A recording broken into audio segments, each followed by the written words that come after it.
تو بندہ مومن کو ہمیشہ چاہیے کہ وہ صاحب تقوی بنے اور کسی مسلمان کو بھی حقیر نہ جانے، اس کو کم تر نہ جانے۔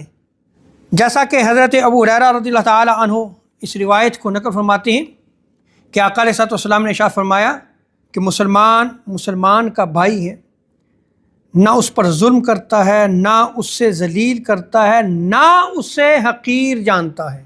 اور حضور علیہ السلام نے اپنے سینہ مبارک کی طرف اشارہ کرتے ہوئے ارشاد فرمایا کہ تقوی یہاں پہ ہے۔ اور آگے آقا علیہ السلام ارشاد فرماتے ہیں کہ آدمی کے بدترین ہونے کے لیے یہی کافی ہے کہ وہ اپنے دوسرے مسلمان بھائی کو حقیر جانے، اور ہر مسلمان کا خون، عزت اور مال دوسرے مسلمان پر حرام ہے۔